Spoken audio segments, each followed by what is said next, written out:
নামি দামি বিভিন্ন ব্র্যান্ডের মোড়কে বিষাক্ত কেমিক্যালে তৈরি হচ্ছে শিশু খাদ্য, ভেজাল কোমল পানীয়, নকল ড্রিঙ্কো, ফ্রুটো, ম্যাঙ্গো জুস। শুধু তাই নয়, তাপপ্রবাহে চাহিদা বাড়ায় রমরমা হয়ে উঠেছে নকল স্যালাইনের ব্যবসাও। নকল ও ভেজাল খাদ্য প্রস্তুতে জড়িতদের বিরুদ্ধে সাঁড়াশি অভিযান চলবে বলে হুঁশিয়ারি গোয়েন্দাদের। রিপোর্ট করছেন SM ফয়েজ।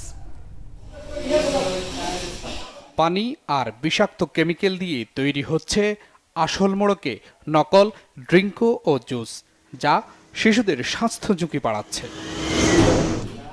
শুধু ড্রিঙ্কো নয়, পানি, আটা, ময়দা আর চিনি সঙ্গে কেমিক্যাল মিশিয়ে তৈরি করা হচ্ছে নকল স্যালাইনও।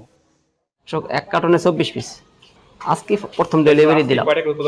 আজকে মাত্র 1,10,000 টাকা ডেলিভারি দিচ্ছি। কেমিক্যাল আসে মিটফুড থেকে, আর নাটা আসে হলো ওই নাটা প্রসেস করে বাড্ডা থেকে ভিতরে। গোয়েন্দাদের অভিযানে ধরাও পড়েছে এই চক্রের 6 সদস্য। জিজ্ঞাসাবাদে বেরিয়ে আসে আসল মোড়কের নকল শিশু খাদ্যের কারখানার তথ্য।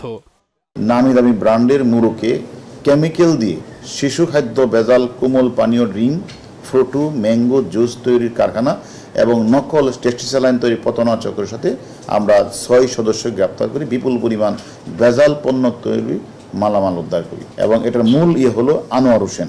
তিনি শিশু খাদ্য তৈরি কারখানার মালিক।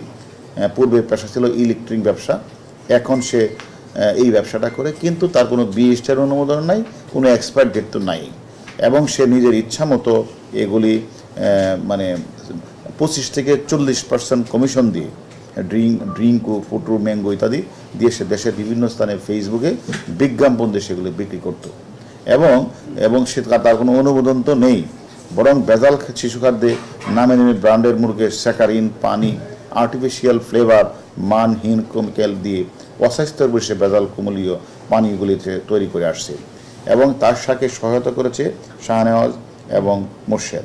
তারা হলো বিক্রয় কর্মী, তারা ডিস্ট্রিবিউটর। চক্রটি অনেকদিন ধরে নামি দামি ব্র্যান্ডের মোড়কে বাজারজাত করে আসছে ভেজাল পানীয় ও খাদ্যপণ্য। SMC এবং SNC দুইটা ডিফারেন্স দিয়ে তারা এই নকল SNC স্যালাইন বানাচ্ছে।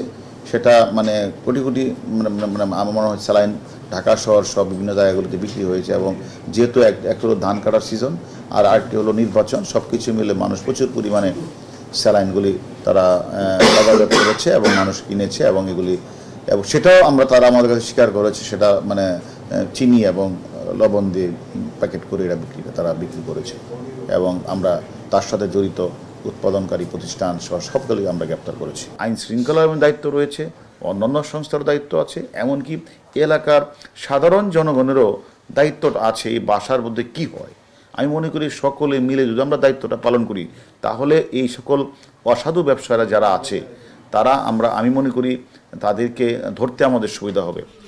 গোয়েন্দারা বলছেন, রাজধানী সহ সারা দেশে নকল শিশু খাদ্য বাজারজাত করে আসছে চক্রটি।